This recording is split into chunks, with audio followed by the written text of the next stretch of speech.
somebody gave me, 'cause I'm dead and blue.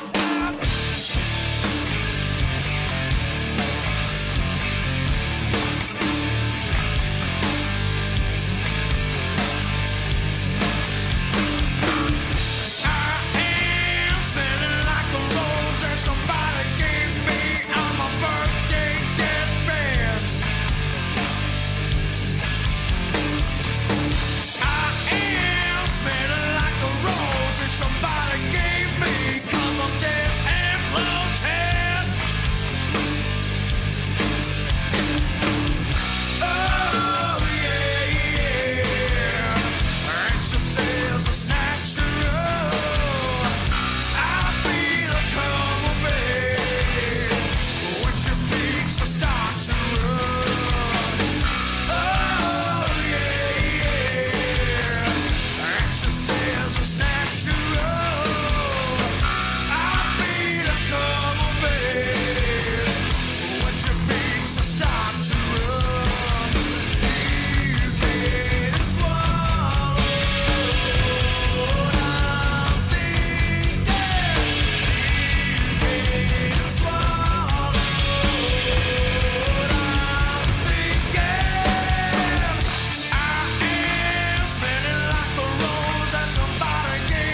What's up, guys? The show's about to start. Make sure you hit the thumbs up because YouTube really cares, even if your boy does not. Welcome to the ACC show.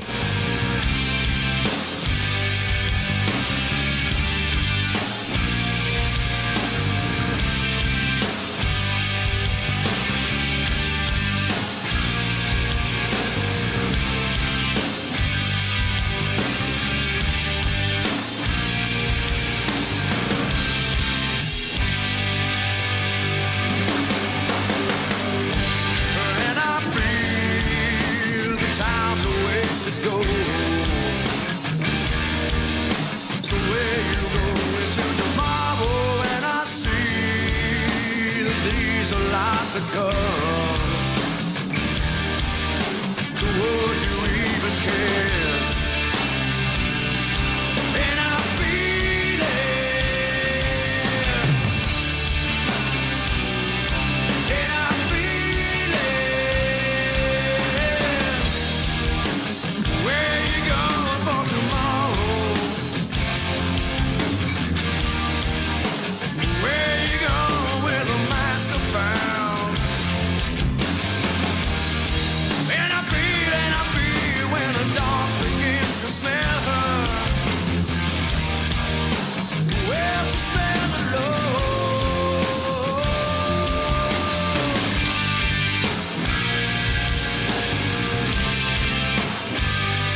Whatever happened to predictability?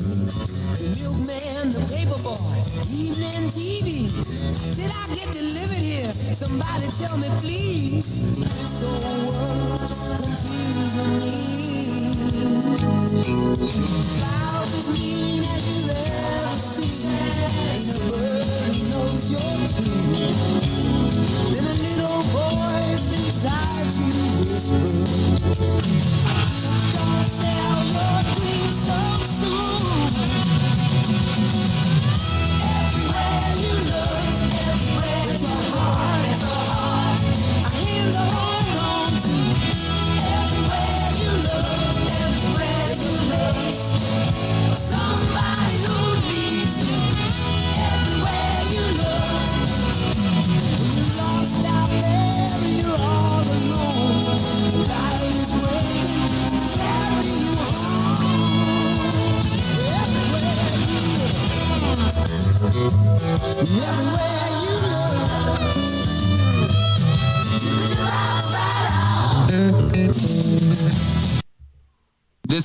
Do you know what independence looks like, bro? You're staring at it. Hey, hello, beautiful people. How's it going? Happy Tuesday to everybody, and Happy New Year as well. Welcome to episode number 60 of the ACC show with me, my friend, colleague, and co-host, C-Dog. What's up, C-Dog? What's up, P? How's it going, man? Hey, it's going, bro. Things are starting to get back to normal. Yeah? You know, Normal, well, the holidays are kind of like a distraction from real life, and then as soon as January hits, it's a slap in the face back to reality. That is true. I went back to work today. Had my first day back today, so Yeah. you're right about that, yeah. It's also a slap in the face that the football season's all but over. I mean, other than one more game. Yeah. So, Yeah. there is that. But we do have football to talk about. We have the bowl games to talk about from this past week, or throughout the bowl season, actually.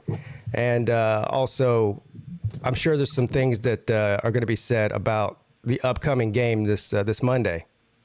You got some things to say about that, C-Dog? Sure. Hey, what'd you do on New Year's Eve? Yeah, man. What I do on New Year's Eve? Yeah. Well, nothing really. Nothing? You can't remember? I was around. Yeah, I was busy all day that day on YouTube with football. I was just watching football all day. Yeah. Yeah. You want to share your feelings about that, or? Well, besides the obvious, it was amazing bowl games since I've seen you last. Up until last week, the bowl games that had been played were just absolute like terrible. But the games this past week were all really, really good. So. Yeah, there was just 4 or 5 days straight of just amazing game after amazing game after amazing game. Yeah, and then it all kind of culminated with the playoffs, which I watched that TCU Michigan game, and I freaking couldn't believe that TCU. I mean, I just couldn't believe it, dude. And obviously the other game didn't go how I would have liked, but it was a close, exciting game. Like, as a college football fan, that's what you want to see, like close, competitive playoff games. Yeah, the first round of the playoffs this year, or whatever, the semifinals is what they call them. That's the best in the era so far. Yeah, almost every year sure. there's at least one blowout or boring game. Right. And so they hit it out of the park with this one. Yeah, I didn't expect it. I was like, I was like, once the once the TCU Michigan game was like super close, I thought I was like, well, this next game is gonna be a blowout either way. I thought, no way. I thought it was like a rule or something that 2 out of 3 playoff games had to be blowouts. So I don't know. I was surprised. It was pretty awesome. They were great games. Yeah, we'll talk about that game and again, like some of the ACC games, and we had an extensive talk last night on the Lunch Money Show involving Well, because the playoffs are so great, I've said that really proves my point about why we should stay with less playoff teams instead of more. Of course, I understand both sides of the coin there, but I completely agree with you. I never really warmed up to the idea of the 12-team playoff. I think it's fine how it is now. Right. I don't really like the 12-team playoff at all. I don't think it's going to be good for the sport. But yeah, I mean, if there's blowouts in the 4-team playoff, then obviously there's going to be a lot more in the 12-team. Yeah. You know, those first round games might be amazing, but but then you kind of get into the second week of play or the second round, and it's going to pretty much be all blowouts. So yeah, there's see, you already see people in the chat that say they like the 12. So it's like a 50-50 split, I think. About half the people are all for it and half aren't. But I think there's positives to both things. But here's the other thing is people are always worried about the diminishing of the bowls. You know, the bowls, you've heard, how many times have you heard the term meaningless bowl game this year with all of the problem is you're hearing that about, I mean, I get it for the 6-and-6 bowls, but you're hearing that about like the more prestigious one or supposedly prestigious ones too. So, you know, but if you watch the quote unquote meaningless bowl games this week, did it look meaningless to the players? Oh, hell no. Or the fans that were there? They were awesome. No, they were, it definitely wasn't meaningless. And look, it might have been meaningless to, whoever Joe Schmo fan who doesn't care but to watch anything but his own team. But to the rest of the college football world, it was meaningful. Mm-hmm. Oh. Yeah. Anyway, for sure. Let's look at the chat here real quick. Say cheers to the chat. Hi to all the fucking Georgia fans. A very, very special. Hundreds of them. A special cheers to the chat. The first cheers to the chat from the ACC show from 2023. So cheers, cheers for real this time. That's right. All right. See what we got in here. We got Tiger Paw Craven, gassed up true Seminole. Now look at him. He's already started the off-season gaslighting here. Gassed up true Seminole. Gassed up? Yeah, he's gassed up. What does that mean? I don't know. I guess it means like he's gassed up and ready to go. Hell, I don't know. What do you mean by that, dude? Matt Dumb is here. Rack Dog. Nate the Great. He said he's still in pain. Damn. You should be used to it. You're a Michigan fan, dude. I mean, this is not. I mean, man, that sure did take some of the shine off Jim Harbaugh, didn't it? Well, yeah, I want to talk a little bit about him tonight too, because there's a lot of rumors swirling around about him. That he's got one foot out the door, and I've been saying that I don't think he does have one foot out the door, but I don't know, like where there's smoke, there's probably fire. So yeah, we'll see. Jerome shit talking Pruitt, Luke, Brandon Pratt, Sprite Man, Let the Big Dog Eat, Savage Dog, Jay Shipes, Wet Blanket, Dog Behind Enemy Lines. Glad to be in here tonight with my college football family. And the Brian Kelly voice. Oh, the college football family. Family. Yeah, family. A family. I was actually a member of the LSU family this year. You were? They welcomed me with open arms. Well, of course. How did the Ohio State fan base welcome you? With open arms? They were cool, yeah. Yeah. They're cool. Usually fan bases love it when I do that. So exactly what day does your TCU hat get delivered from Amazon? I got it sitting right here. You want to see? Hold on, yeah. You got it already? Oh, yeah. Oh, why aren't you wearing it? Well, I mean, I thought I'd freaking whip it out later. I don't know. Let me see it. You just want me to blow my freaking wad right off the Well, hey, I don't know. You came on last week with the Ohio State hat. I don't know. I mean, the game's next month. I had the Ohio State hat in waiting. I had the Ohio State hat already. Let me ask you about this. So what do you do? Because I know you already have a lot of hats, so you don't have to, especially the other SEC teams, you don't have to buy those hats every year. But like something like TCU, right? They haven't played TCU in I don't know how long, if ever. So since 2016 when Ferguson's first year. Okay.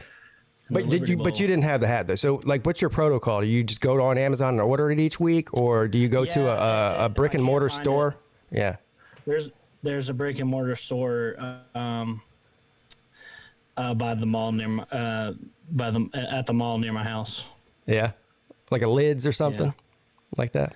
It's a college football store. It's really amazing. If you ever come into town, I'll take you there. They got tons of like shit for every team. That's cool. What's it called? I'm sure you can find a thing or two there that you would want to get for Clemson or something. Yeah. And they have a huge wall full of hats. I showed it in one of my videos. I think last year when they played Michigan, I showed myself going there to that store, and I showed the wall of hats, and then getting the Michigan one. Okay. So you just go in there and basically, supermarket sweep for whatever team that Georgia's playing that week. Yeah, just buy it right off the rack. I found this really cool TCU hat. All right, Reg Talk is here. Vic too. What's up, Vic? Jan says she's a Frog fan now. I'm assuming that's a woman, Jan. All these funny commenters saying how this is a guaranteed friggin' Georgia win now. Jeremy Garrettson. P digits. Begging Megan. What's Begging Megan talking about?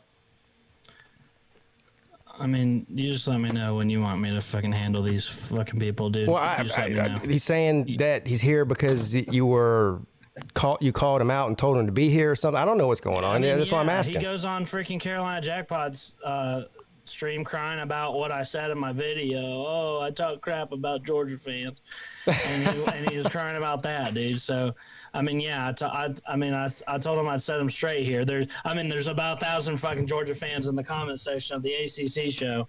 Why don't I handle them? You want me to? Go ahead. You want me? Let me hold on. Work, First of all, here's what I'm going to do, guys. I'm going to skip the rest of the cheers to the chat. Yeah, welcome all of you for being here. I see you.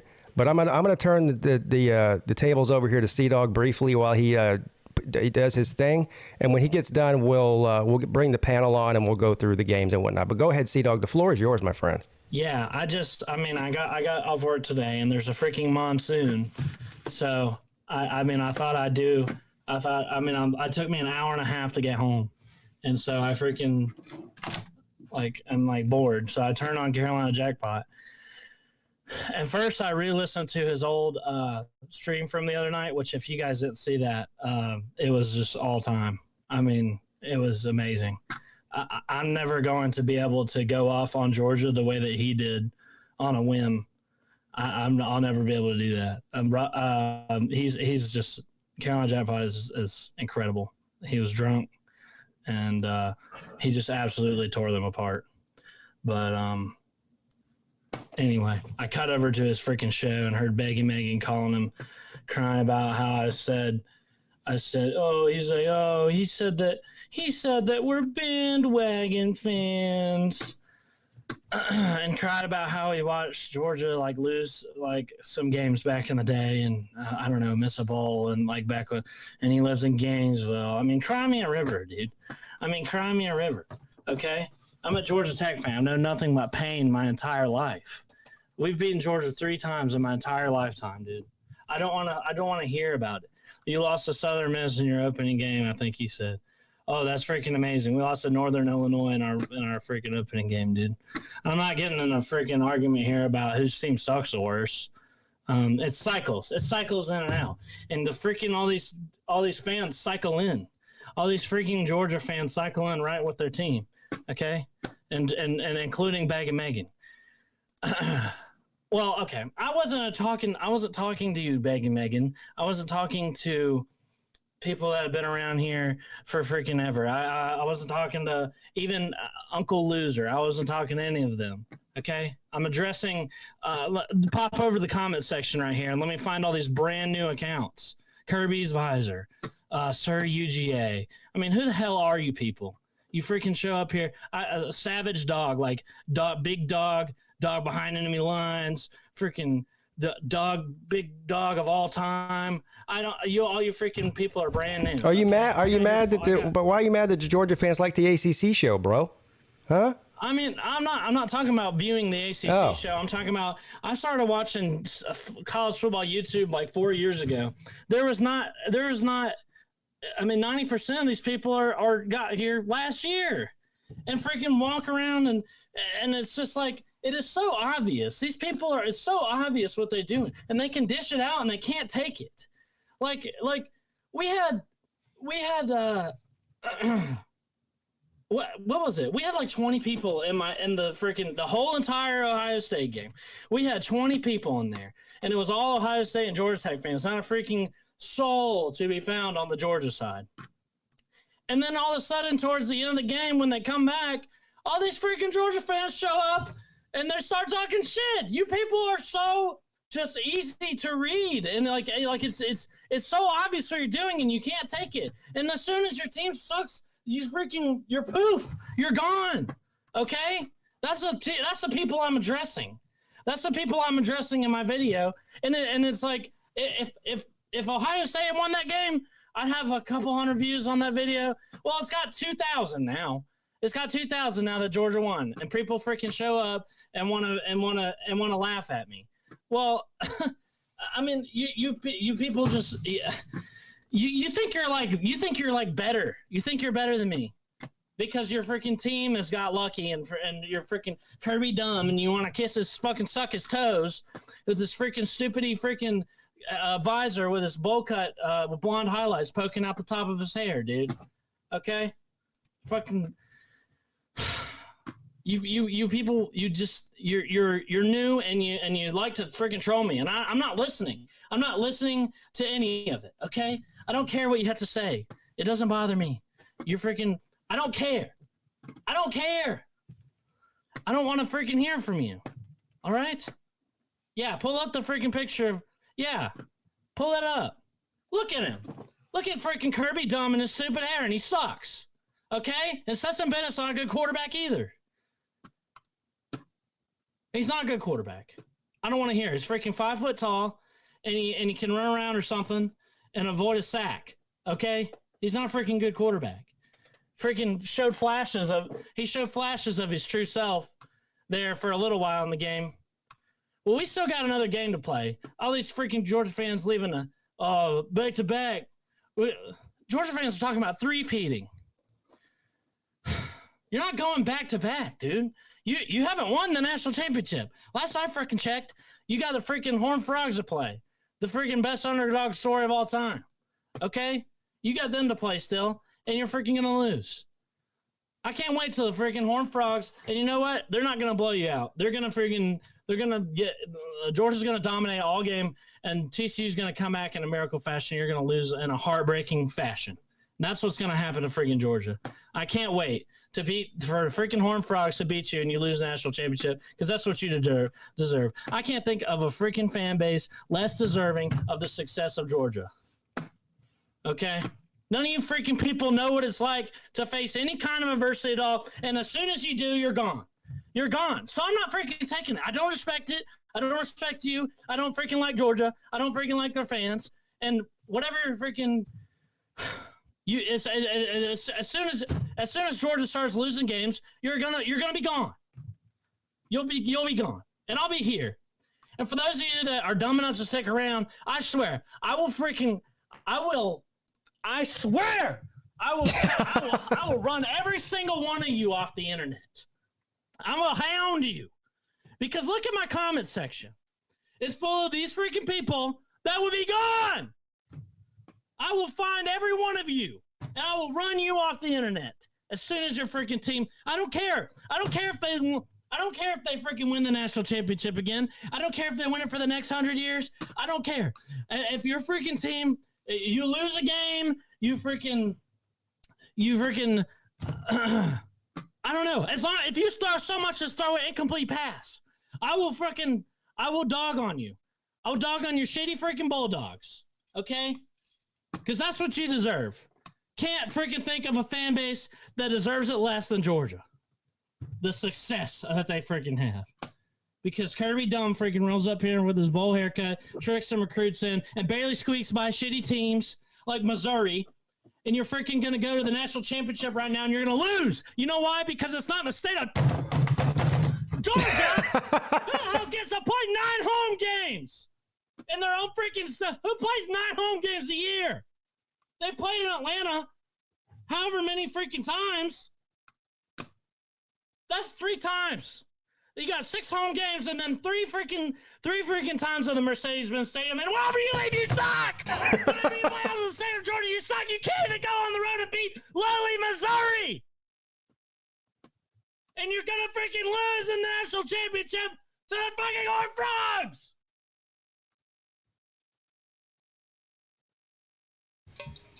That's how you sound, Sea-Dog. You sound just like Jackpot.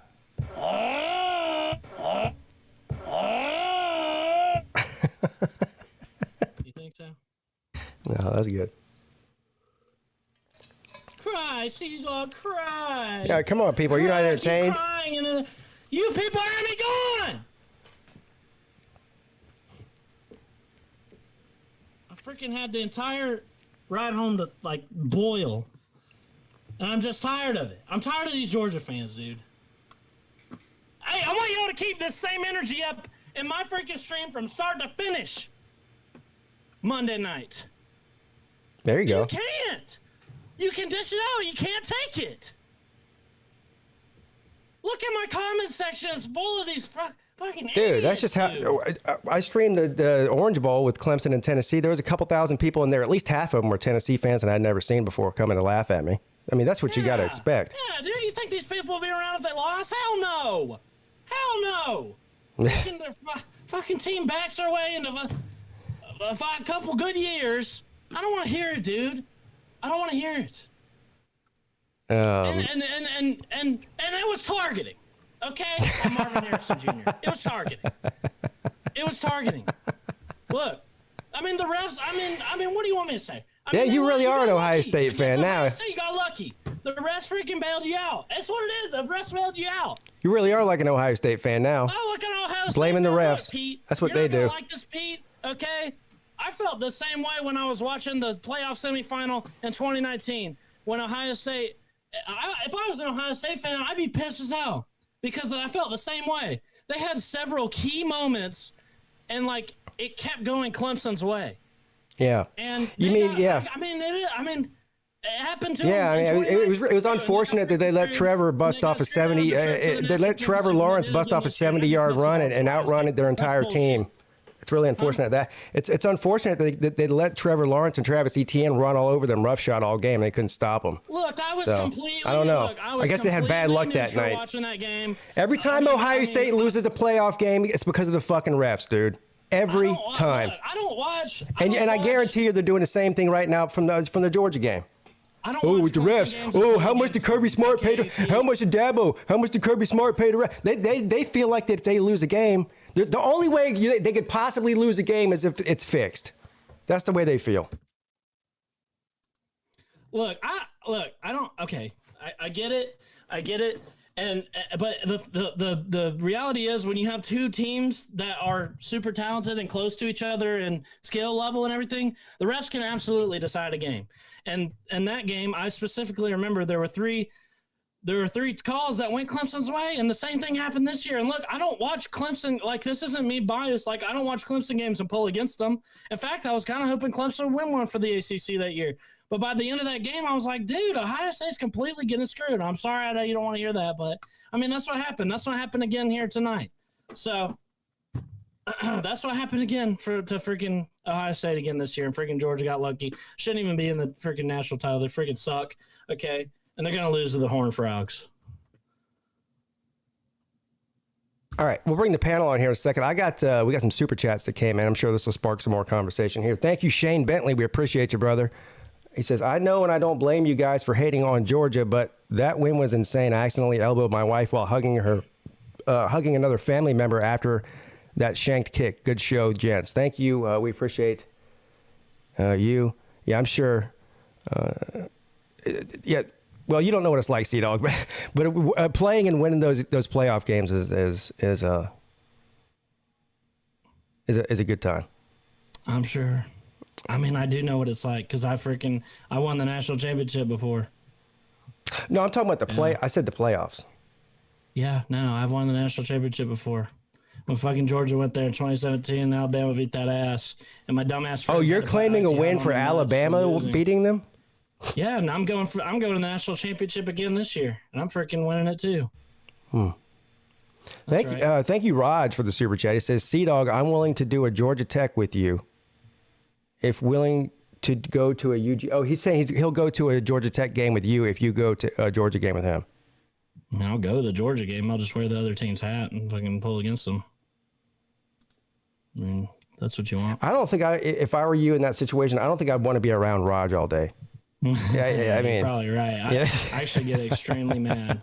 So I probably wouldn't do. Oh, this is even worse. Uncle Lou says, I have beat Sea-Dog every year at Slob Olympics. This is just untrue. What is he talking about? I think he has. That is Uncle Loser. You just fucking makes up shit, dude. Hold on. What are you talking about? The very first Slob Olympics, I beat you head to head in rock, paper, scissors. And then I got second in the entire competition. So what are you talking about? Oh, that is true. You can't. Your legs don't even work. Like, I beat you in the 40. I beat you in push-ups. I beat you in rock, paper, scissors. I beat you in everything. So what are you even talking? He just makes shit up, and everyone believes it. What are you talking about? You are right. You finished second the first year. You beat me too. Yeah. Yeah. Speaking of the Slob Olympics, March 3rd through 5th, Isle of Palm, South Carolina. Make your reservations now. Seaside Inn. Or anywhere close to there. I texted D4 if he wanted to room with me, but he didn't respond. Yeah, I don't know. So I don't know what's Also, Rack Talk is coming. Yeah, he did say that. And he wants to come to the softball game too, and I thought he could replace Millis because Millis is probably not coming to that either. He's probably not coming? I mean, he's gone, right? Yeah, I'm going to go ahead and say no, he's not coming. I don't know. But I told Rack Talk he could become team fools. Yeah, D4, yeah, he quit YouTube. Well, of course, he knows he's still welcome to come hang out with us anytime you want. Anytime we do these, you don't have to be on YouTube. You know. Raj, will you stop fucking talking about my wife, please? I mean, we're cool, but fucking quit. Don't fucking bring her up. Come on. What's going on here? She's not the one getting on here and making a fucking fool of herself on the internet. Okay? Don't do that shit. All right. On that note, what do you think we should bring the panel on? I think. Sounds like a great idea. All right. Well, we have the incomparable Jordan Bowman, the Tater Man, Luke Walker, Slim Shady Canes, and I see that there's two true Seminoles in here. I need to see which one's legit because I'm sure one of them's probably a 13-year-old. All right. Thank you. True Seminole. What's up, gentlemen?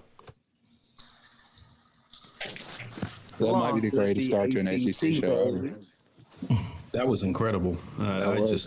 I'm kind of, I'm usually not one that's a lot of words. I usually have a lot to say, but wow. Well, Sea-Dog, I like to make fun of you as much as everybody else, but this is no troll. This is talking to my buddy. I'm worried about you, son. I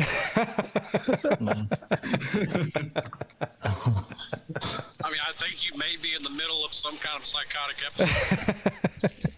I was going to say a midlife crisis, but he's not old enough to have one of those yet. He's too young for that. Yeah, that was my first thought, and then I thought the exact same thing. Well, yeah, Bulldog. My fucking UGA friends are not worried about it because they're trying to drive me to an early grave. Bulldog Brian says Sea-Dog has a wife. Yeah, he does. She's beautiful, and Yes. she's awesome too. Stop talking about her. It makes her upset, and it makes Yeah, me upset too. don't do it. It's not funny, guys. She doesn't want to be brought into it. You know. Anyway. So, guess what? Our graphics guy put together a graphic for the bowl games. The ACC bowl games. Can anybody notice anything wrong with it? Oh, here we go. We get the graphics thing. Well, there's no X over Syracuse and Minnesota. Yeah. I would tell you, but I can't see anything. Oh, okay. So the ACC ended up going 5-4 in bowls, so that's a winning record. Now they had some pretty. They had a winning record in bowl games in a minute. Maryland beat NC State, Sea-Dog. Huh? Yeah. Maryland beat NC State. And we even talked about that, Sea-Dog, while you were making the graphic about the mayonnaise thing. Well, I had them in my head, and then I was like, oh, yeah, Maryland, yeah. I freaking put it over them, okay? That's all right. We'll just use our imagination here. It's fine. We're gonna use our imagination. Poor Sea-Dog's getting it from all angles tonight, man. He was Imagine the graphic is correct, guys. Yeah, just imagine it's right. Well, the Duke and UCF one is right. It is. And I called it. Unfortunately, the Carolina and Oregon one is right.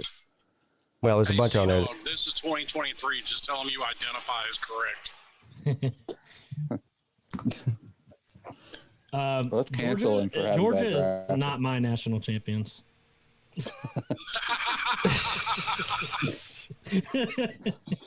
You're not recognizing them? I don't recognize it. I'm sovereign. They're not my national champions. Illegitimate. I'm a sovereign college football fan. He's going all 2003 USC on us.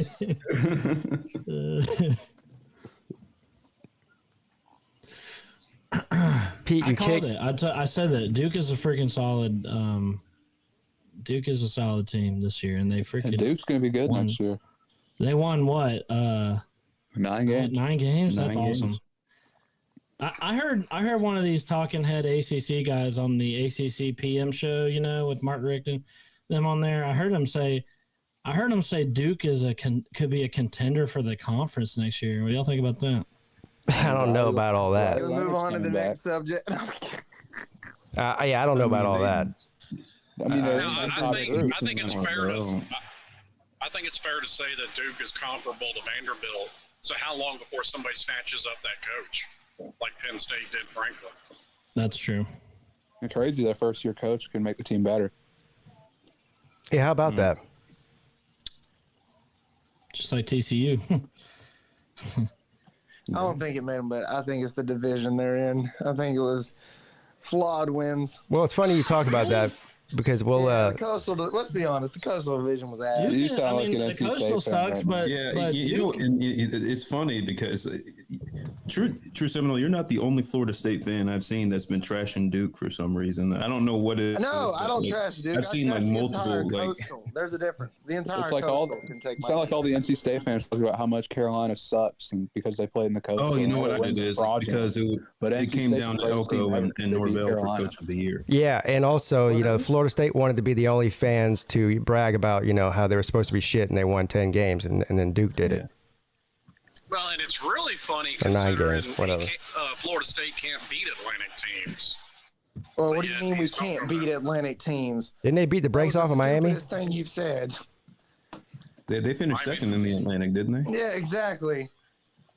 Imagine losing to Wake Forest. Can't relate. Yeah, I can't either. I haven't been able to relate to that. Imagine losing to a wide receiver about taking Georgia snaps Tech. at quarterback. I can't relate to that either. You lost to Duke. I have nothing to say to you. Yeah, I lost to a superior team to Florida You lost State. to Middle Tennessee State, too. Is that a superior team as well? To Florida State, yes. Ah, pathetic.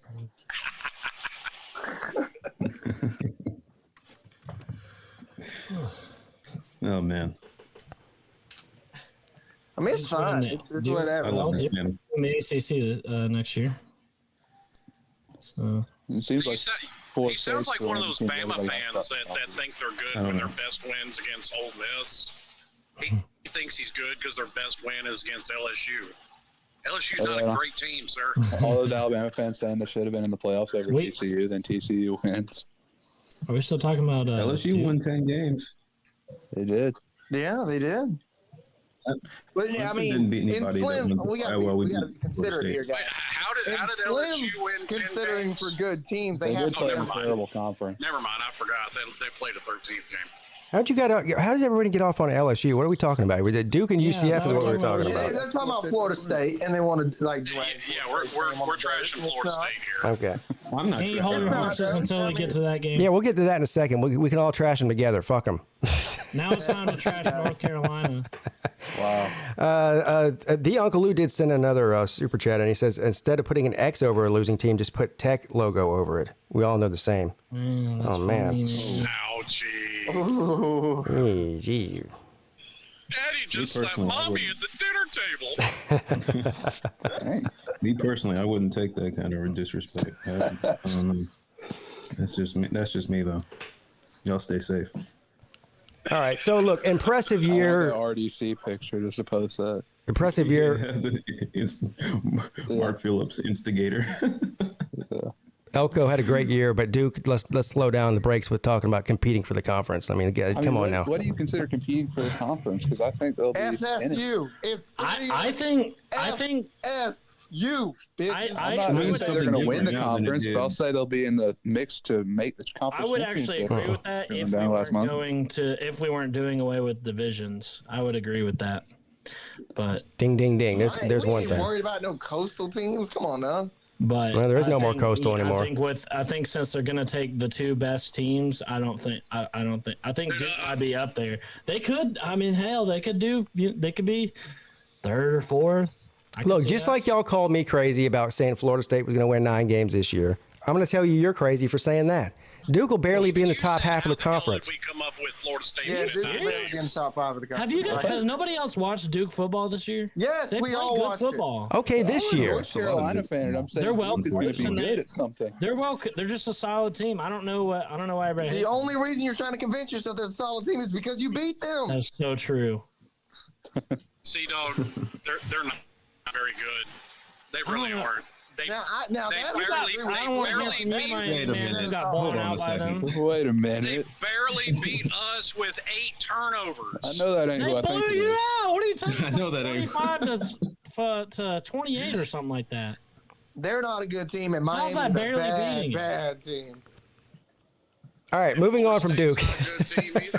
Oh, we're a good team. A great team. Unless you think Mike Norvell is some kind of strategic genius, you're going to need some kind of miracle because he's sucking hind tit in the conference damn near in recruiting. Yeah, I thought Florida State would be. Didn't he have like assembling a transfer portal? The third best class. I don't know. I mean, He's got like the 3rd best class in the state. What are you talking about? No, this year coming up. I said the 3rd best class in the conference. That's what you were talking about within the conference. I wasn't talking about nationally. Yeah, they're just ahead of Carolina, aren't they? And this is what's recruiting here in the next round. Florida State has been recruiting behind Miami and Florida the past few seasons. And hold on, how did we get back on Florida State again? Try to pay attention. Because Florida You guys State are like is the fucking- team to focus You guys on. are just you guys are like rabid dogs. You just keep going to Florida State. All right, so let's move. Seminole can't shut up about it. Let's move on from. It's not even me. If It's your the Miami Seminoles fans. shut up, we'll stop talking No more about Florida State. We have to It's talk the about. Miami fans. We have to talk about it. I have more optimism about about Florida Syracuse State than and my own team Minnesota. next year. Jesus Christ. So, okay, we'll move on from Duke and to a disappointing team in North Carolina, the Tar Heels, with their loss to Oregon. They weren't disappointing in this performance. This is hilarious. We were double digit underdogs. Yeah. That was one of the better games I've ever seen all year, actually. That was a good game. I'm not gonna lie. Bo Nick's going to be Bo Nix. He plays terrible. Noah Burnett can make a damn 27-yard field goal. Yeah. I refuse to give North Carolina any credit. Thank God we got a kicker transfer. Luke, remember that. Don't give Florida State any credit for beating a bad Oklahoma squad. Until they get rid of Mac Brown, I will not give them any credit. What? Because he's never beaten Florida State. I guess that's what it is. That's it. That's the main reason. Okay. I think we'll be good next year if we get rid of Tim Cross. You said that last doesn't happen. I really love this panel. I just wanted to say that. I You've really been love saying you all guys. year to get rid of Dean Chisholm. Hey, I love you too, man. Yeah, I don't know what Nate McCollum thinks he's going to do over there besides get beat by his. He's going to go to the NFL team. because he has a good quarterback. Not Dude, him. I don't know. He's going to go to the NFL anyway. Besides get beat by his own fucking team. Ooh. Yeah, Raj. By the way, I got the picture you sent me. It's funny, but here's the thing. Like, I'm not gonna spend any time on Millis Vanillas. Right. That's all there is to that. So, all right. So I saw that too. I thought that was really funny. I mean, the picture is funny. It is funny. That's the first thing I thought of when I saw it during the game. I was like, hey. I saw it too during the game and thought that too. We're sick individuals. But anyway, so Drake May coming back. You guys have how much of your defense do you have to replace? 3 starters. And they're all in the secondary. That's it? Yeah, 3 starters. Yeah. You've had at least 3 guys transfer, and then you got guys leaving, I'm sure, but I've been because telling you they weren't starters. Luke just makes shit up. Yeah, okay, but I guarantee a lot of them still saw the field, and they all need to leave. All of them. Half of them are transferring to East Carolina because they didn't play at Carolina. I don't know, Luke. You sound like you're trying to convince yourself, instead of everybody else. I mean, It's gonna be. Better. We're gonna be all right, man. I It's gonna be better promise. next year. Just take my me. word for it. It's gonna I be didn't better. say the next defense is year. going to be better. I'm saying we're replacing 3 starters. I'm saying your defense makes USC's look confident, and I Lincoln never Riley said our fired defense is everybody good. twice. Derek Allen lost his job to a true freshman. He's going to immediately improve. He's not going to start. improve your That's the defense. thing. Yeah. All right, so He transferred to play with his brother. okay, I believe you. You're barely losing anybody. That might be a problem because they're terrible. So, so what are you doing about the roster, or do you know? We've taken in a ton of transfers. Most of them have been on offense, but my main hope is we fire Tim Cross, and if we don't, then our defense is going to suck again next year, and Drake May is going to need to carry us again. Because if we can actually get pressure on the quarterback, maybe our secondary won't look so awful. Do you think you get another win next year? You can get to 10. Hopefully, if we actually have some semblance of a defense. Wait, what? we'd be able to. When do you play Georgia Tech? I don't know. I don't even know if we do play Georgia Tech next year. Mark it down as a loss. You do. Mark it down. Yeah, you do. You'll be able to enjoy your year up until then. Fucking tarred heels.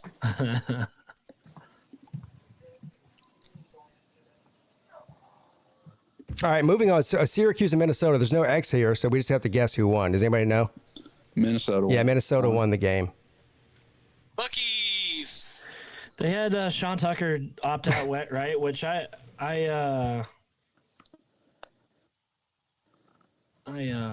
was surprised because he doesn't seem like the type to do that. You know what I mean? What do you mean the type to do that? Yeah, what is the I type? think everybody's the type. It seems like he's he would be unselfish and play the ball game with his teammates and everything like that. You didn't know who won the game. Why do you think you care about playing it? I know who won the game. I just didn't fucking put it there. Come on.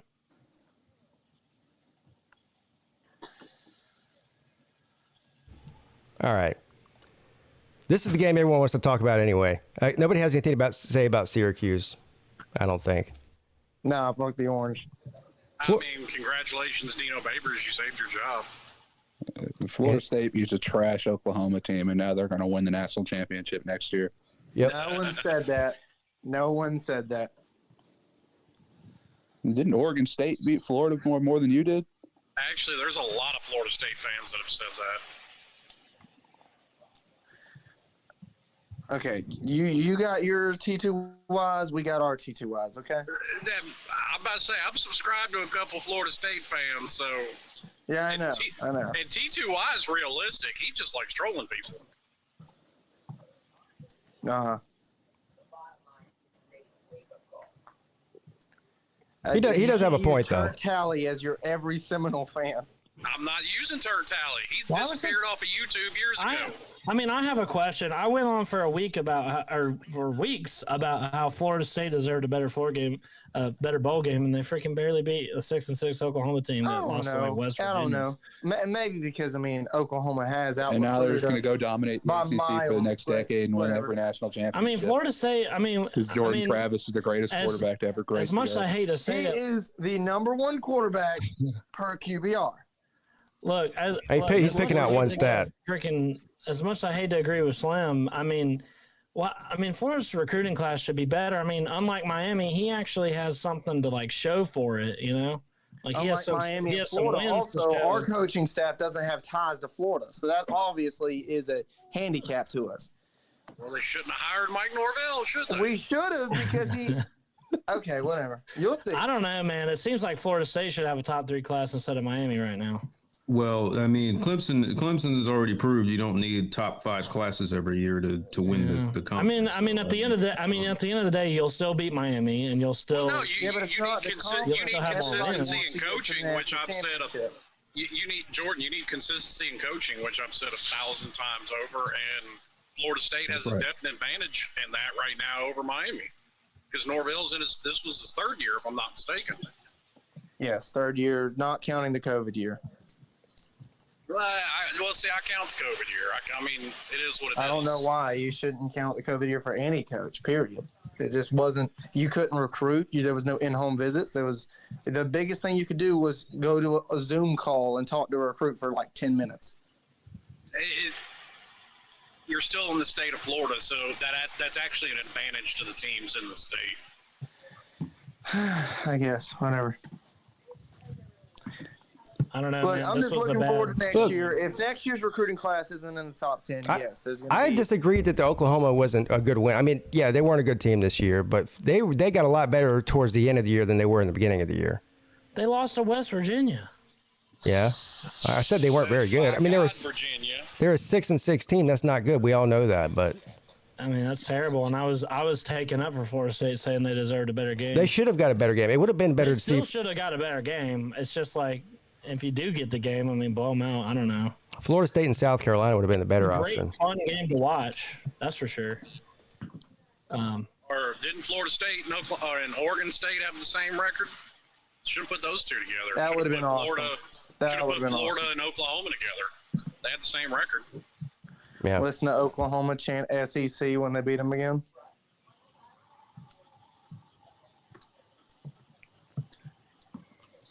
All right. This made me warm inside. I know this is the ACC show. Yes. And I'm supposed to root for every ACC team, blah, blah, blah, in the bowl season. Okay. This warmed my heart to watch Donut Dave Dorn and the NC State Wolfpack eat crow. Yeah, and I'd like to go ahead and take a victory lap right now because the season's over for them and everybody else in the ACC. And while everyone else was running around talking about, singing the praises of Dave Dorn in this football team this season, the expectations were high. Some of these fuckers were even talking about playoffs.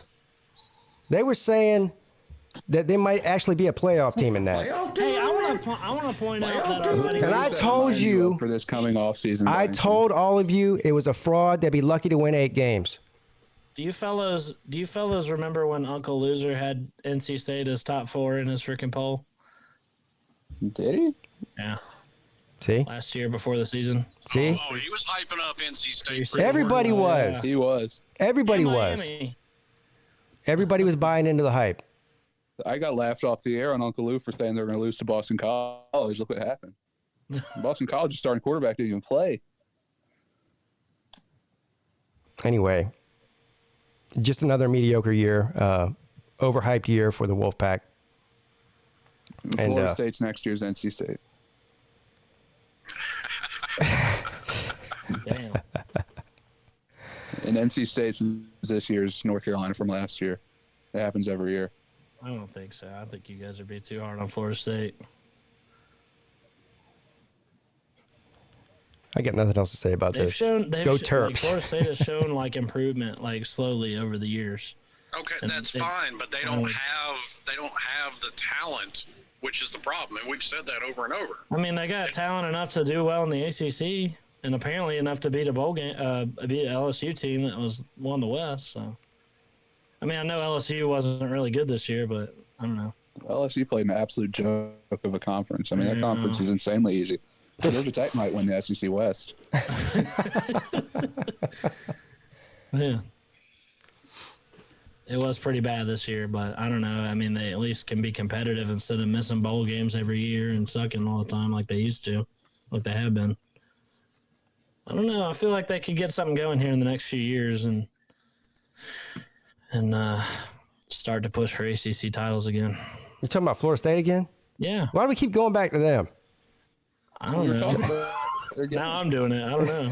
I'm about to say the Miami man got blamed, but now it's the Georgia Tech man. All right. Florida, y'all are getting on him, and freaking True Seminoles not here anymore. So I thought I'd take up for him. Oh, what happened to him? I don't know. He dropped out.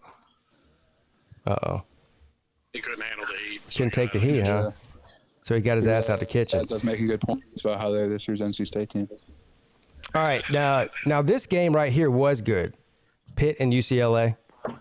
AC. Wait, did you guys see the ACC. Wait, before we get off of the NC State, did you guys see the Mayo dump? Yeah. Dude had Yes, I saw that. He It put looked on like a he big got hit in hat. the It Where looked do like he you got hit in get- the head with it.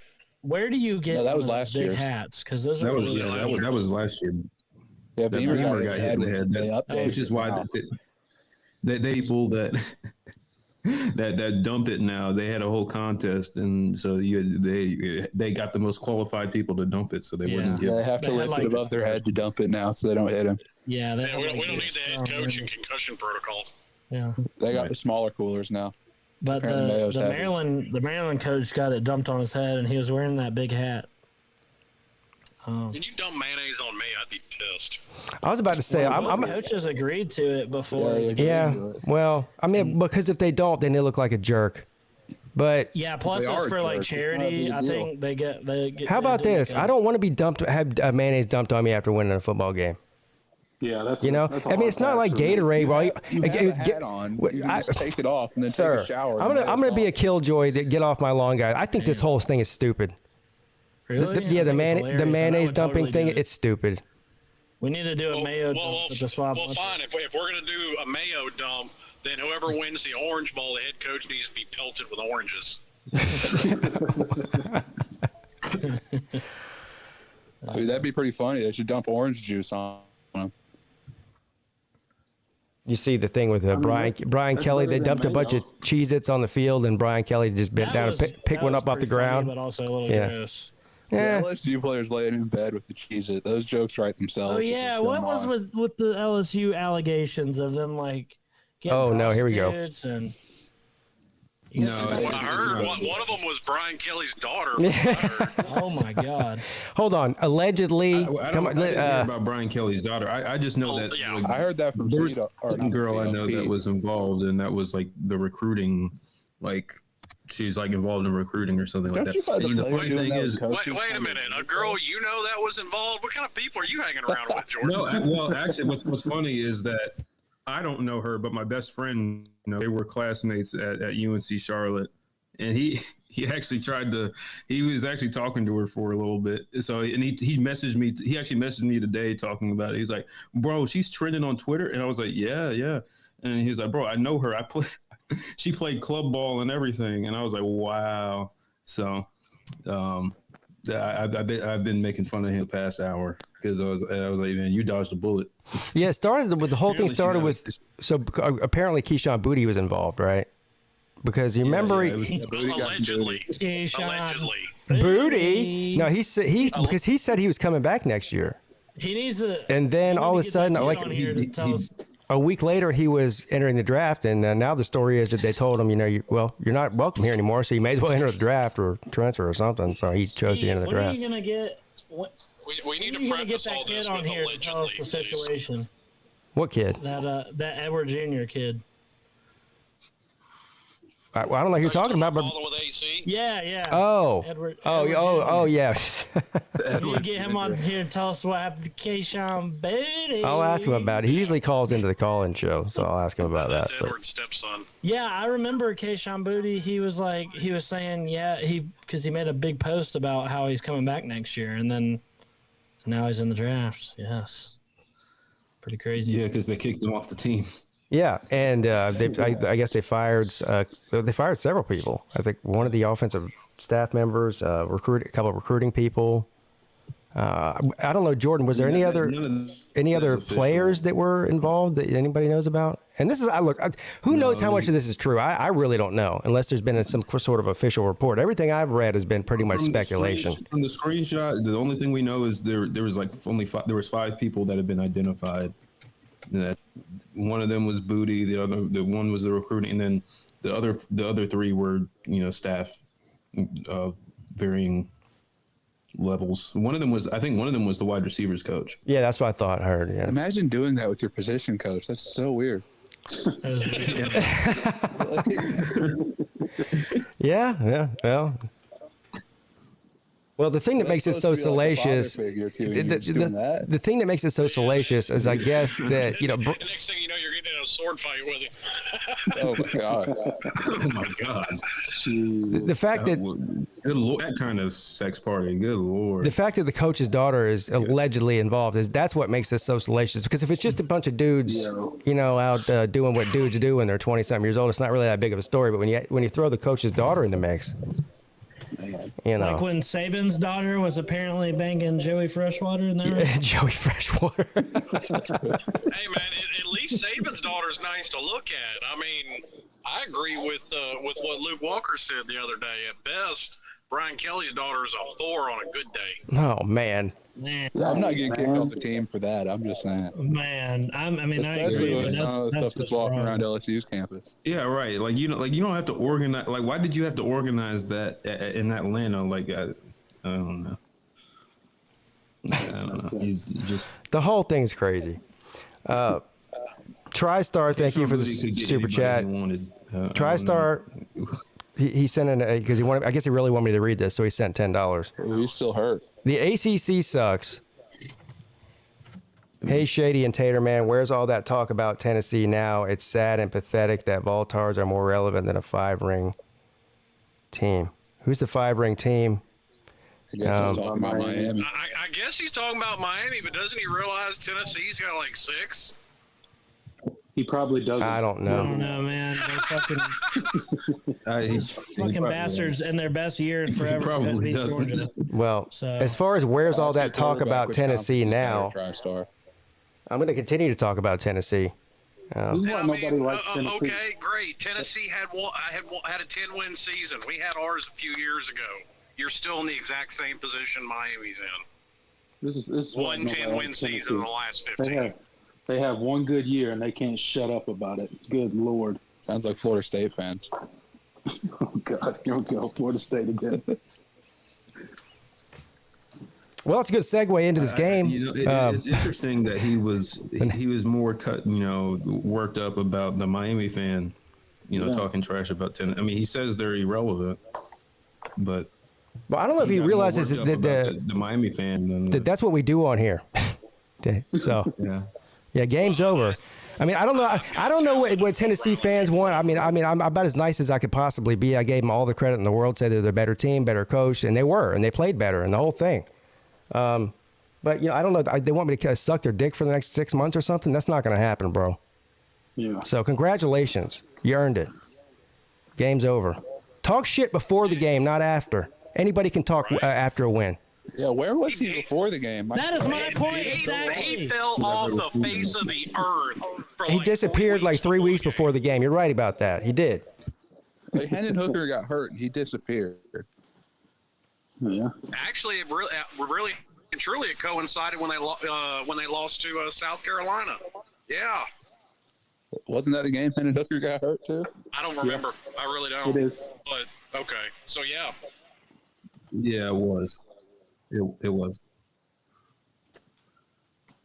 By the way, what's going to happen with the $8 million man when Joe Milton's the starter next year? They're paying that dude $8 million to be the backup? Guess so. Well, I mean, if you can help Well, it, I don't think you should NIL ever deals start a true they freshman. can't predicate NIL deals on playing time. So Okay. Well, that's a Yeah, good. but this is something I've heard a lot of people say. I mean, just because he's a highly rated 5-star does not mean that he's the next Trevor Lawrence and he's ready to come in and play as a true freshman. That's the exception. The vast majority of them, especially at the quarterback position, are just not ready their true freshman year. Yeah, they should about they should still be Tennessee. excited to have a player like him coming in, though. Sure. But I'm I mean, talking if about the Luke's rumors are point of true him and being he's a only backup. going for the money, how happy will he be when he's not playing? Well, that's a perfect segue, into this because this is the last still game get on money here. anyway. The loss in the Orange Bowl, Clemson at Tennessee. This was. I You can get your money if you transfer and go somewhere you actually want to be. That's what Kuhn Ewers did. don't think I've talked to Jordan about this yet no. on the air. So I kind of mentioned this last week. I was saying, like, I thought Clemson was a little bit overrated. I said that last week, but Overrated in what way? I thought the injuries were going to be too Overrated much by for who? Tennessee. Overrated by who? I said that last week. I just don't think that they're. But what rating are you talking about? You're talking about they were overranked or overrated by who? I mean, with this entire season, people have said. Well, not by any poll. I'm not like dunking on Clemson. You don't got to get all defensive. I'm just saying a lot of people. just asking, what do you mean by overrated? That's a very broad term. Yeah, when you say someone's I was just saying, overrated, like, I don't think they're as good as a lot of people kind of making them out to be. And I thought full straight Tennessee was better. You're dodging the question though. Like who was rating Clemson? Nobody. As a matter of fact, it just seemed. I'm talking in terms of like.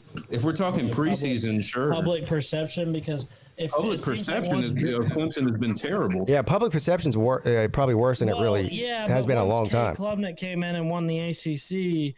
Everybody was talking about, I don't know. It seemed like everybody was kind of. Well, I think Sea-Dog's got a point. I think their stock went up the way Kate Kublik came in and played in that ACC title game. Well, sure. I did warn you guys not to base your opinions on Kate Klubnik based on playing Carolina's defense. No, I disagree with you. And I don't disagree with that. I'm just saying in the eyes of a lot of people, I think their stock went up. I don't think they were overrated, but I think what people thought Kate Klubnik was going to do was a little too high. Yeah, no, I didn't expect anything. I didn't expect that outcome the way it happened, but I'm not surprised that it did. Yeah, I never expected. I thought Clemson was going to win the game. I did not expect a blowout win or anything like that. But to be that uncompetitive, I was not in the cards. That was not in my bingo card.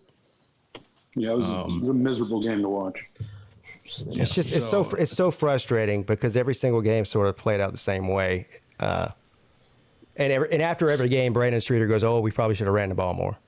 Probably should have ran the ball more. Yeah. It's like, okay, you could watch one Brandon Streeter post-game interview, and you've heard all his interviews all season after every game. Yeah, it's the same thing. Even some of the games Clemson won where we looked bad. It was the same thing. So, I mean, at least y'all had the ability to run the ball when he decided to call that play. We didn't even have the ability. I think I might be kind of jaded on Clemson now because I don't know. I've been holding out. I think they might actually be on the decline. You probably don't want to hear that. Yeah, I don't think they're on a decline because they're going to continue to recruit well, which is what they're doing. There can be an argument. I think there can be an argument made for that they're plateauing and not going upwards in an upward direction right now. Yeah, I think that's a better argument. I think the days of like the best is kind of, it's like they kind of peaked, and they are kind of plateaued right now, and I think we might see some more teams kind of winning the ACC here in these next few years. I don't know. Clemson is still the standard to beat in the ACC. So until they get knocked off the mountain, and I'm not talking about 1 year like last year Pitt won, but consistently. Well, I'm saying that it's probably, I don't think it's a given going into each year that they're going to just they're like an automatic pick. It's not like it was from 2016 to 2020 when you just automatically pick Clemson to win the ACC and there's no argument for anybody. I think there's still an automatic pick to make the ACC title game. Well, I mean, with the doing away with divisions now, I mean, you never know. I mean, I don't know. Let me ask you a question. Does help. Maybe that does actually help Clemson. I believe they still would have been in the ACC title game this year. Were they? So would North Carolina. Well, this year, yeah. Florida State, man. Yeah. Let me ask you a question because I believe me, I'm not a sunshine pumper. There's a lot of things that I don't agree with what's going on with the program. Okay, but I'm just a fan. A lot of fans disagree with shit. But let me ask you guys a question: how many teams out there win 11 games every year? How many? You can count them on probably one hand. Yeah. So to talk about 11 win seasons is some sort of like decline. That's just silliness. Actually, it's better than last year. We didn't win 11 games last year. From what they were doing before. It is, and hold on. So anything but winning a championship's a decline then? Yeah, so Yeah. that's technically a decline from what you were doing. Yeah. Yeah, And now okay. there's a bit more Well, you parity. can't go. No, it's You really can't. not. They had a better year than they did last You year. can't go down from. I mean, you can't go above a national championship. So what you're saying is, once you win a national championship, you're just by de facto on a decline, unless you win it every year. No. Well, then I'm what's just your? saying My these point Clemson is, teams, these Clemson teams are kind of unrecognizable from what we're kind of but used to. the standard is what you're talking about: dominant national championship teams. And I'm just telling you that to think that teams are going to sustain that for a decade without a problem, it just doesn't happen. I mean, Alabama's been the closest to doing that in the Saban era. Well, yeah, but, I'm not saying you're not going to I be. mean, you've had a few teams in history do that, but I mean, There's a big it's not the difference. norm. There's a big difference. Like my point is, like, you know, some of these teams they'll go from great to completely in the toilet. And I just don't think that as long as Dabo Swinney's there, and the kind of money that's going into the program and the athletic department in general right now at Clemson is just ridiculous. You guys don't see what's going on with all the other sports. They're building all kinds of facilities and stadiums, and it's nuts what's going on in Clemson right now. Yeah. They're not just going to go to be a 4-win or 6-win team. That's not Well, I for didn't all the say people that I'm think. just saying- I know, but people think that. I'm not saying that. I'm just saying I don't know. I don't see them getting any better. I don't see that happening under Dabo Swinney. No. but- It's just he seems so stubborn and like stuck in his ways, and I mean that's what got him there in the first place. And they're never, like you said, they're never going to be really, really bad. But I just don't. I don't know. I don't. I think they either plateau or get worse. I don't really. I'm kind of ready to sell on Clemson because for a while there I couldn't believe it. I couldn't believe what I was seeing.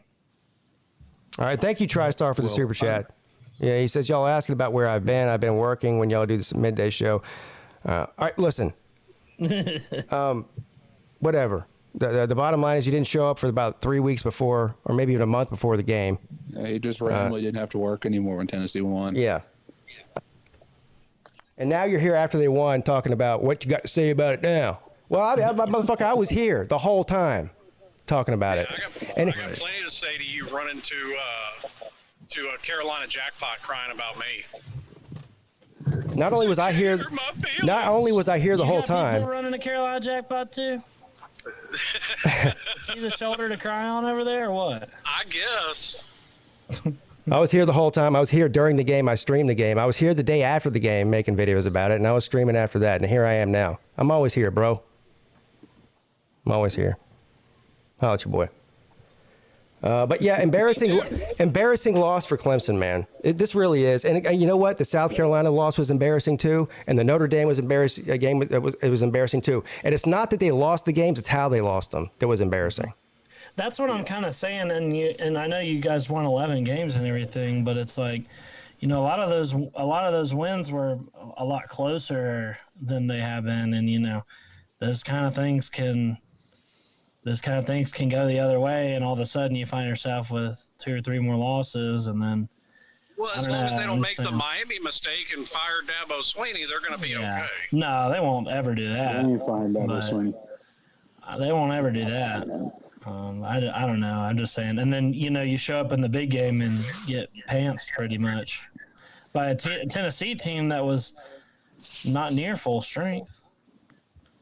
Right. Well, and C-Dog, I mean, I agree with a lot of your points. I mean, trust me, I have tons of concern and questioning about some of the decisions, some of the really a lot of the decisions, and a lot of kind of the practices that Clemson has been employing in recent years. I said, well, I didn't tweet this out and say it publicly, but I said this is when watching Clemson this year. This is one of the worst, most poorly coached 11-win teams I've ever seen. Mm-hmm.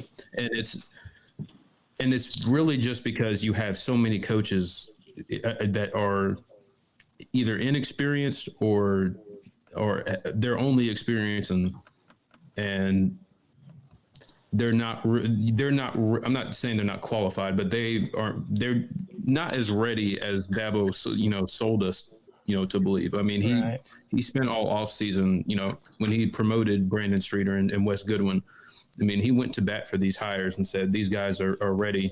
I didn't even have to think, 5 minutes about it. I knew who I was going to hire. And, just to see 3 games, and it's the same recurring themes and mistakes, over and over again.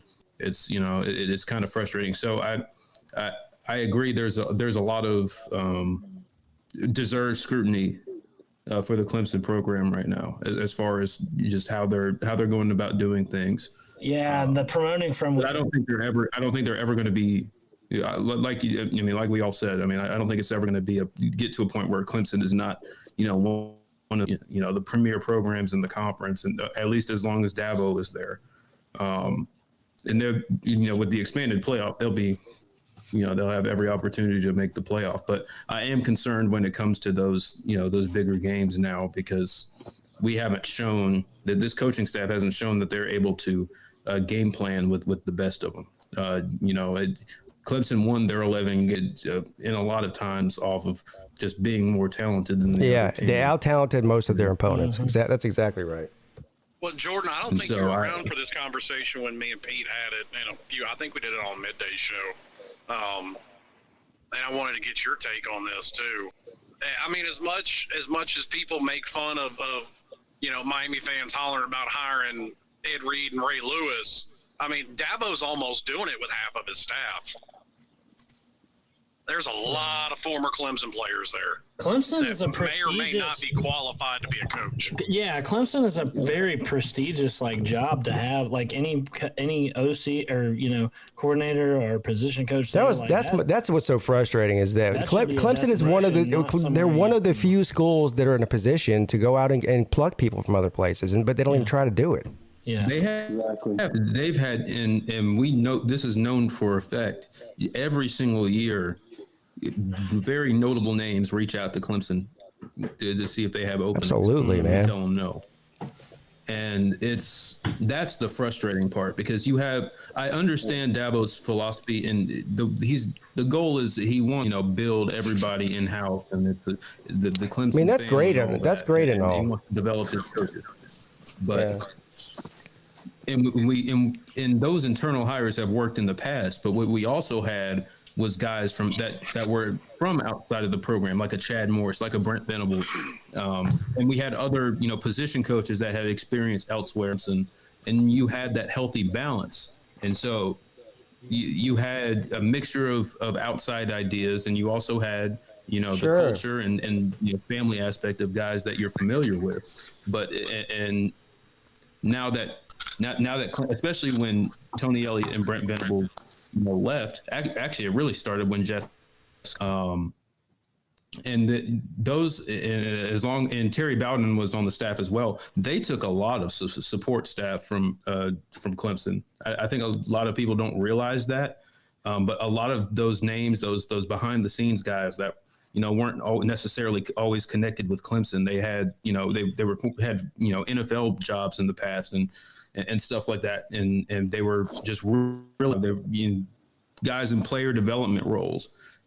All of those have been filled with a lot of Dabo's buddies or former players that have no experience elsewhere, and there's just I don't think there's as many minds in the room that really move the needle, and I think Clemson has suffered from it, because from a recruiting, from a player development standpoint, I think there's a lot that needs to be addressed. So I think Clemson, I don't think the ship is we're doomed, but there definitely needs to be some reevaluation of some of the people that you have on this staff, and not just coordinators and position coaches, but guys in development and support staff roles. So I'm sure Dabo knows, though. I think he's. I hope that he'll do a reevaluation of, but I don't know. I don't know either. That's the thing. Nobody knows. When I see it. That because early in his career when he was hungry, he was going out and making those tough decisions and going out of the house and making controversial hires at the time. And that when he brought in Chad Morris was a high school coach. And everyone's like, what is this guy doing? You know? And, I mean, you saw how that worked out. Then when he went out and got Venables, I mean, that was a genius hire, obviously. And so the guy knows how to evaluate talent outside of former Clemson players and whoever's been on the staff since he took over or whatever. So, yeah. And I mean, you said it, Pete, and he doesn't seem hungry anymore. I don't really mean that. I feel like that's a natural thing to happen, right? I mean, he's been there a long time. He's won a lot of games at the highest level. I still think that Dabo is an extremely competitive person. I mean, that's clear. But I don't know if he's, he's definitely gotten a little bit softer. Yeah, definitely. He needs to start taking transfers too. Yeah. I've already, I've already been on, banging that drum. That's not going to happen apparently. Well, he says that it's going to happen, but I got to see him actually do it. I can't listen. He basically said, this isn't basically. This is what he said. He said there will come a time where Clemson has to use the transfer portal. That time is not now. He said that was that before last before this right before this season or it was last off season. So, and he hasn't shown. I mean, Clemson. They're Clemson has reached out to people. I'm not even talking about like the Paul Tyson thing. Clemson has reached out to portal candidates, but they haven't been very aggressive. They haven't really leveraged any sort of NIL, which you kind of need to do to get difference makers. So it's just Clemson is when they do it, it's kind of just dip their toe in. Well, if you you don't want to come here, okay, all right. That's cool. And so there's no like aggressiveness. There's not really an understanding of, hey, we have some needs here. We don't really have we're losing guys, or the numbers don't work here, or we just don't have the talent that we need to be competitive next year. And you know what that sounds like to me? It sounds like a symptom of that whole family thing Dabo is trying to create.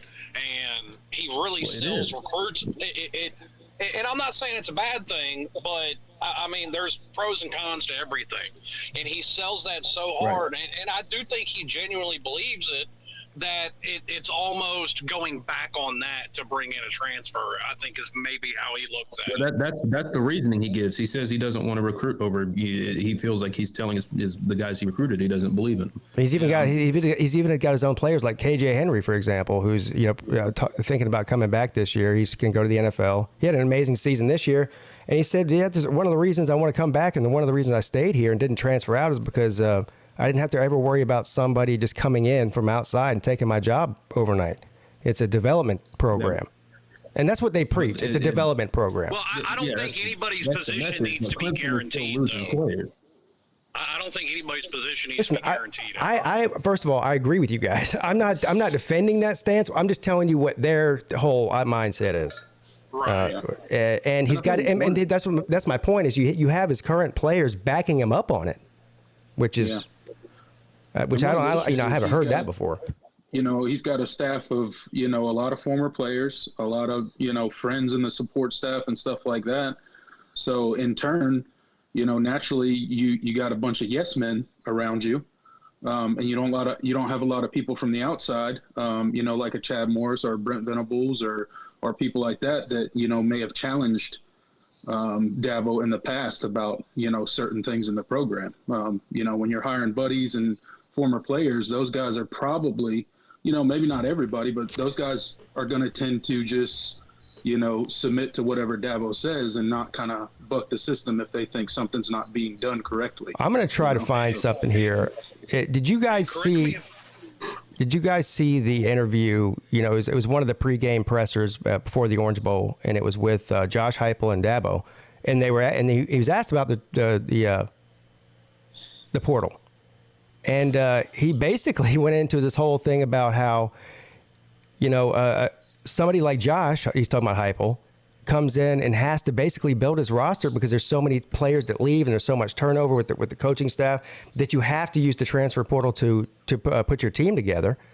But a place like Clemson, he doesn't have that issue because he's been there for so long. That's pretty much what he said. Did you guys see that? Yeah, I saw that. Yeah, let me see if I can find it because it's actually pretty interesting. Now, correct me if I'm wrong on this, but I would say almost all of the former players on staff were all coached by Dabo. Yes.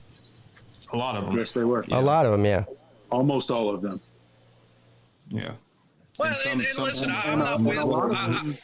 And I agree with you, Pete. I'm not with trying to build a roster, and that's why I make fun of, Mike Norvell. You're not building a championship team through the roster, but and I'll just use Miami as an example because I know who they got.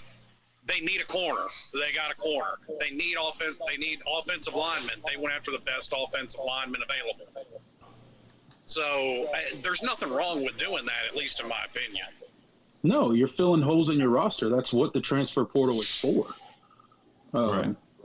You can obviously recruit through high school and develop players, but if you're going into a season and you have a particular position that is, you're short on, or you maybe missed on some guys in the recruiting process through high school, go get somebody else. Yeah, it sure looked like Clemson could use. It's about winning football games. At the end of the day, it's about winning football games. It is. And if somebody's not doing their job, guess what? Sorry for your loss. You somebody else is going to come in and do it. Yeah, I mean, Clemson has according to recruiting rankings. I know those are fallible and all that, but according to Clemson has a top 5 roster in all of college football. And all 3 teams that they lost to this season are less talented than them. Yeah, exactly. On paper. And look, this we is didn't just lose to those teams. We got embarrassed by all 3 of those teams. There was a there was a noticeable difference in the efficiency and quality of the offense compared to 2021. But guess what? It was so bad in 2021 you couldn't get anything but better. There's no way you could have got worse than that. Yeah, that wasn't a high bar to clear. But my point is that better this year than it was in 2021. Yeah, still not near as good as it should be. Not even close. It's a concern. And you got to look at who's coaching the offense. Period, right? And I'm sure Dabo's got his hands in that too. But Streeter, Grisham, all these guys.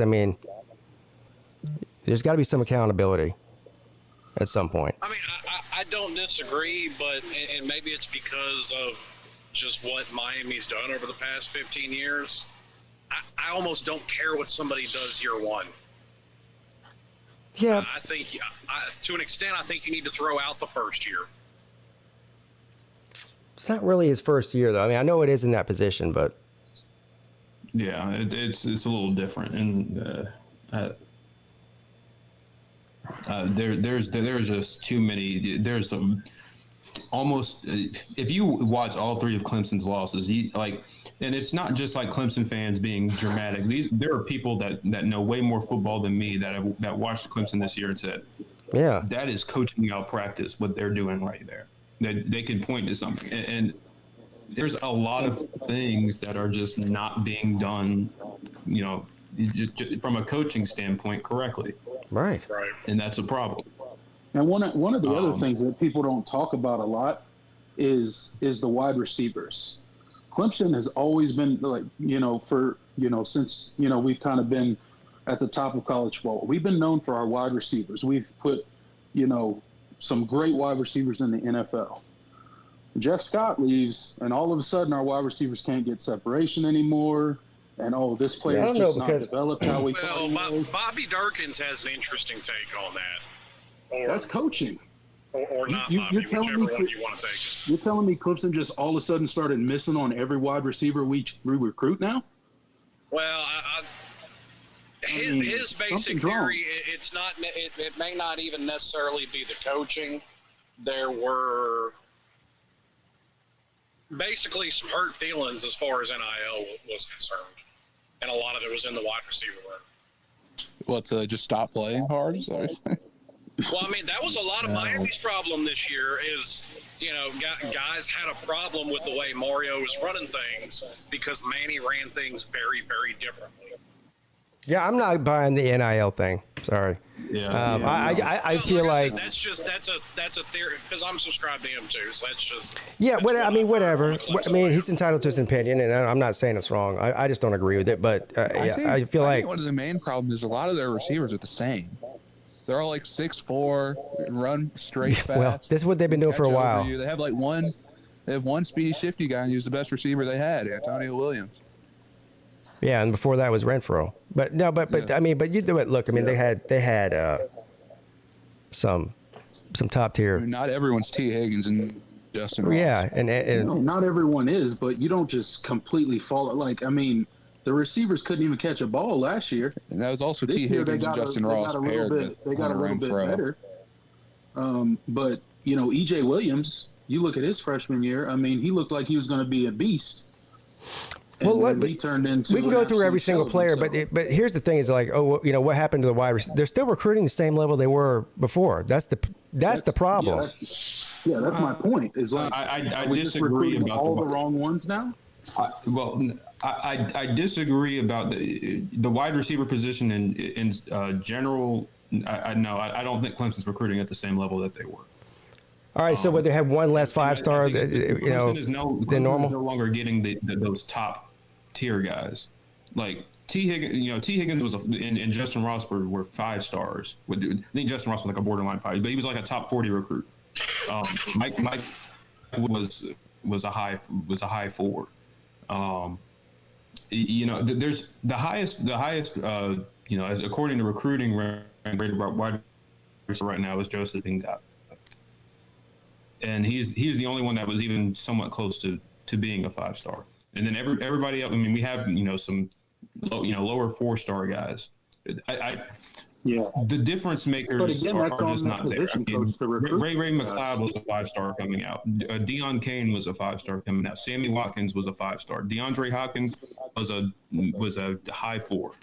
Like, there's a difference between those top tier guys that are like the true difference makers, and then just the lower guys. And so I don't think Clemson is recruiting in general as far as their overall recruiting rankings are concerned. They're recruiting about the same they always have. But I think the wide receiver recruiting has taken a slight dip. I don't think it's enough to explain why the wide receiver play has been so lackluster the past couple of seasons. I think that points more to development. I think sure, it's possible Clemson missed on a couple of guys, but I don't think all of them are bad. I think we don't have the coaching we once did for whatever reason. Yeah, and to your point, we don't have the recruiting at that position either. So again, that goes on the position coach. He's the one out there, eating the pavement, recruiting for his position. So again, not really getting the job done. All right.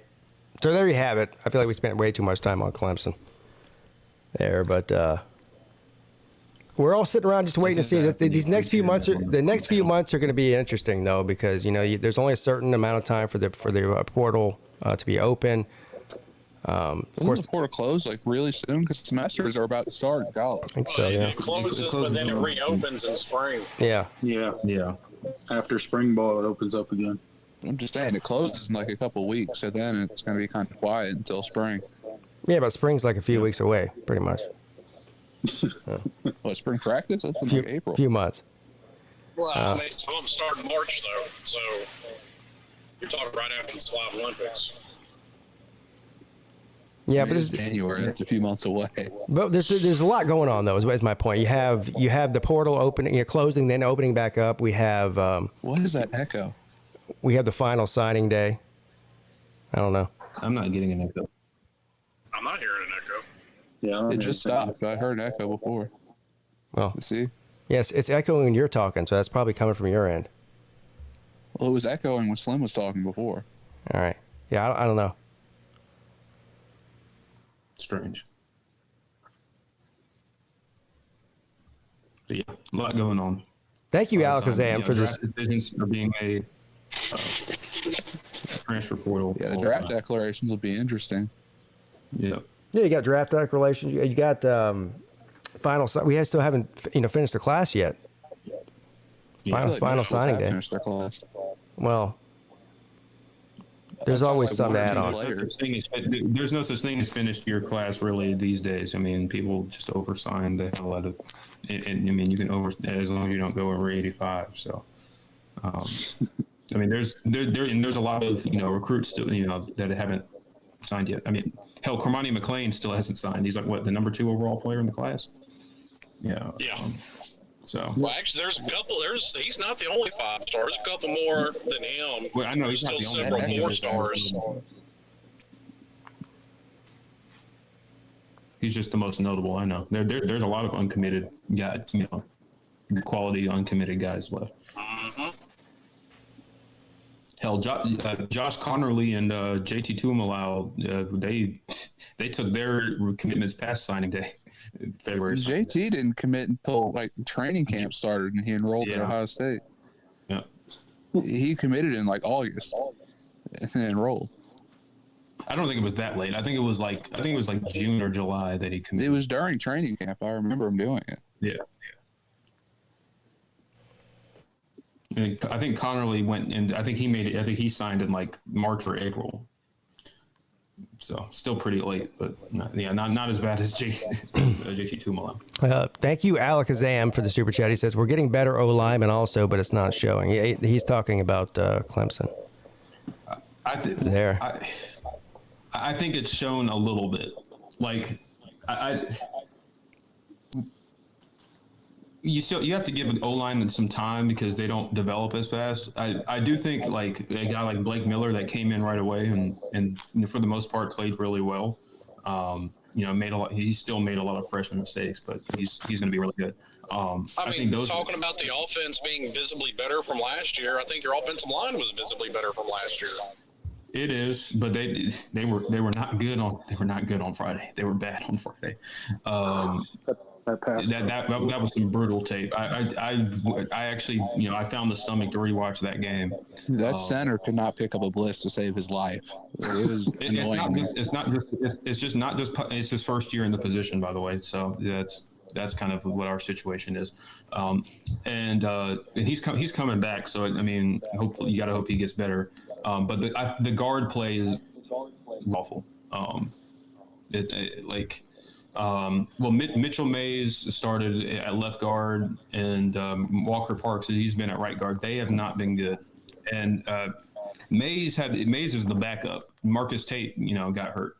And I think when Marcus Tate went out, that kind of revealed that Clemson's depth. I think that's really the biggest problem, is that the offensive line depth, especially on the interior, is still pretty bad and not really where it needs to be. The guys we have behind those guys are slow. They don't look very good. Slow feet, they can't pick up blitzes. Very athletic. It's a problem. Transfers might help that out. I wish a few Miami fans could get that thought through their head. Oh, we got 3 great offensive linemen. We better win 10 games next year, you fucking idiots. I swear to I just sometimes I just can't with these people. I just can't. I feel your pain on that, bro.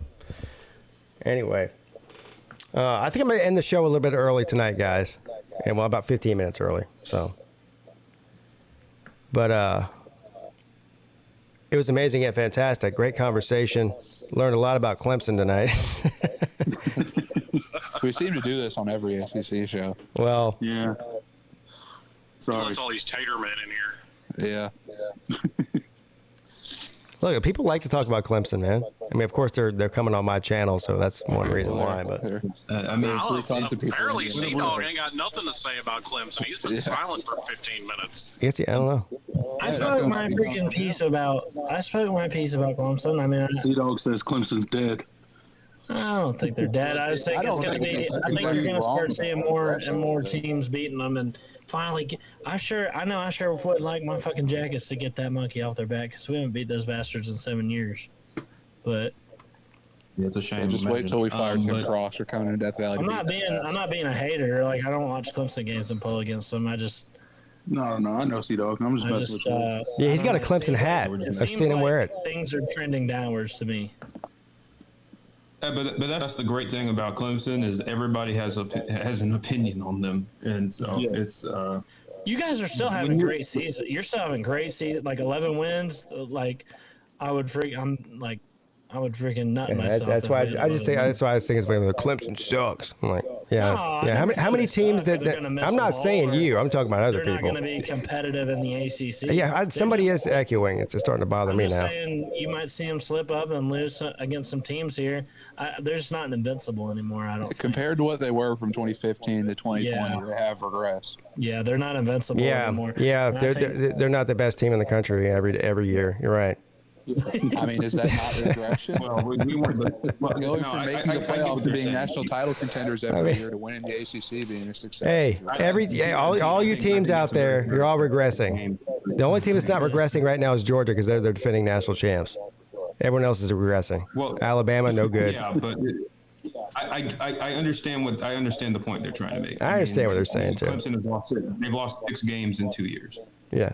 Yeah, like we would have got blown out by 2018. 2015. I mean, you're not. Yeah, it's not. And you're not how many really, games did you lose in that? It's not really just the losses. It's how you look. That's something that didn't used to happen. Right. So I agree with him on that. Have you lost as many regular season games in this 2-year run that you did that whole 6-year run? I don't think you lost 6 games. And it's not just the ACC schedule that you run through. It's whenever you get to the postseason too, and lose. First of all, they haven't lost 6 regular season games. That you're including bowl games in that. They lost. I think they lost 3 regular season games from 20.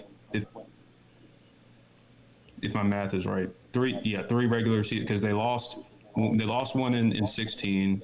They lost one in 17. They were undefeated in the regular season in 18 and 19. And then they lost one in 20. So, 3. Yeah, so 5 is more than that. So you've lost more games in the last 2 years in the regular season than you had the previous 6. That is regression. Yeah. Yeah. Yeah. Because some teams you see fall off, like Florida State or something. But it's unbelievable. It's not going from 6 wins to 2 wins, but going from 13 a year to 11 a year is regression. Yeah. I think we'll see more parity in the ACC here. I hope not. I know you guys. Okay, but I just saw someone in the chat say Dabo needs to go. Okay, all right. All right. Yeah, that's just if you listen to Florida State fans, they're going to run the ACC for the clown level 1 million. Ready. I wouldn't be surprised if Florida State. I wouldn't be surprised. Well, if they dominate the ACC for the next 20 Not dominate, years. but just win it one year and then the Florida next year. I don't know. Florida State's going undefeated next year and they're going to the playoffs. Yep, we got it. Yep. I feel like George Travis, best quarterback in the country, guys. That's right. Mike Norvell's the best coach ever. All right, we've been down this road before. All right, that's somehow came back to Florida State. Hey, that's a great way to end the show. Came back to Florida State. All right, thank you, gentlemen. We got Tiger Paw Craven. Good night, my friend Luke.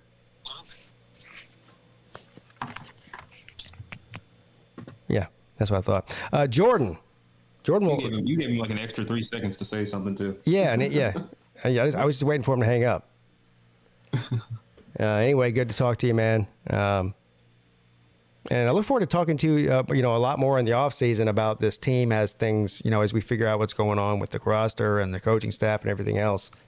I'm not excited about tomorrow. There might be some disappointing news, but we'll see. As far as transfer portal is concerned. I think I know what you're talking about. Yeah. Hopefully not. We'll see. Let's hope for the best. Yeah. All right, buddy. We'll see you next time. All right, man. Next time. Jordan Bowman, everybody. Well, there you have it, Sea Dog. It's actually Sea Frog. Oh yeah, Sea Frog. Yeah. That's right. Well, great show. The 60th episode. That's a good one, I think. Of course, they're all great. Is there anything you want to promote or let the people know about over the next, before next week? So the next time we talk, it'll be after the national championship game. So obviously, if Georgia loses, you'll probably be on here having a great time. I'll be coming off of my huge win this time next week. My freaking Horned Frogs are the greatest underdog story ever told. About to freaking come up here and win the national championship. Can you believe it? Yeah. I'm going to be streaming that game. I'm going to be streaming it with Rec Talk. I think he's coming over to watch the game with me. And we're going to do... Did we do our show this past week? I think we did. So none of that. Yeah. And then obviously I'll come out with a freaking hype video of my Horned Frogs, man. They're going to kill it, dude. It's going to be great. All right. Well, everyone go check out Sea Dog on January the 9th. I'll be streaming the game as well. Everyone's going to be streaming the game. So, yeah. But anyway, go check out Sea Dog. Give him your love. And I'll be doing the same thing over here. All right, guys. I'll see you guys tomorrow morning at 11 a.m. For the return of the midday show. Yeah, that's right. The return of the midday show. Back to the normal schedule now. See all of you then. Have a great night. Thanks to all the people that support the show. Hit the thumbs up, subscribe button, all that. You know the deal. Good night. See you guys. To hell with Georgia.